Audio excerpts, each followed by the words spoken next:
always been a little bit crafty, and one of my very first masterpieces was finger painting with tomato sauce or ketchup on Mum's brand new carpet.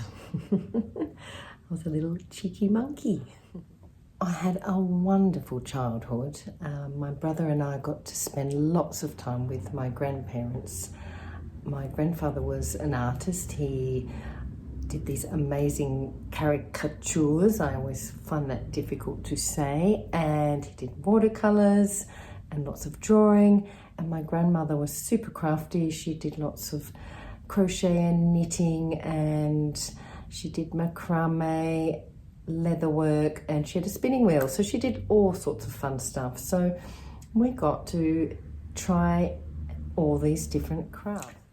I particularly loved sewing and drawing. I would spend hours drawing, and I would grab a pair of shorts and I would chuck them on the fabric and just chop around them, stitch it up, and I would wear it. I thought I looked fabulous. So it was probably a natural progression that I ended up studying fashion design.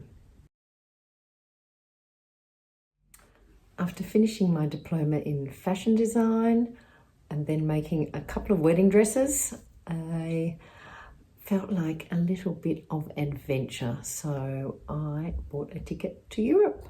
So I set off to explore Europe and then the world. I fell in love with Switzerland. It was just the complete opposite to where I came from.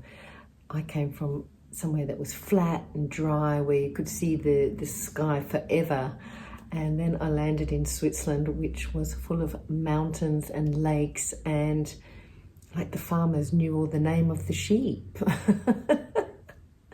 So I was like, well, I want to stay here. This place is cool.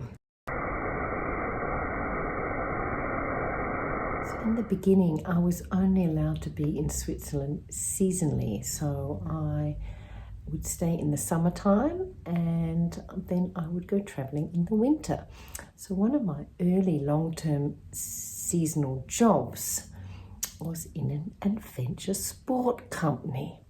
Now, when I heard I had got a job in an adventure sport company, I was thinking, doing what? I'm not that sporty. And the guys had heard that I could sew.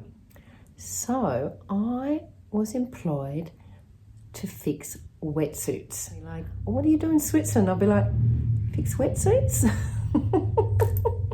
I had no idea how to fix wetsuits. Neoprene was a new fabric for me, so I just had to teach myself.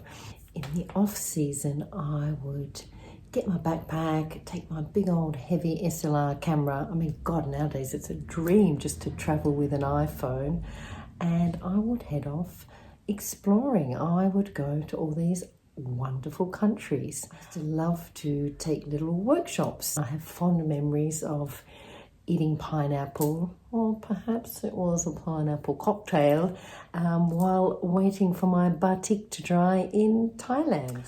I loved traveling. It was so inspirational. You would see all these magical things. You would see so much color and patterns and monuments and all these sights and smells, and these things stay imprinted on your brain like forever, really forever, and they will always inspire you, and they still do to this day.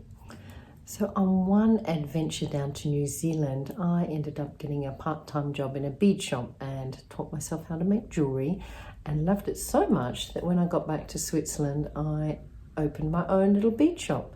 And so that was my creative beginning in Switzerland. And a few years later, I discovered chalk paint and fell in love with painting furniture. And I loved going to all the brocants, or brockies as we say here, or I think you call them thrift shops. And I was like a little magpie. I liked collecting all these wonderful things.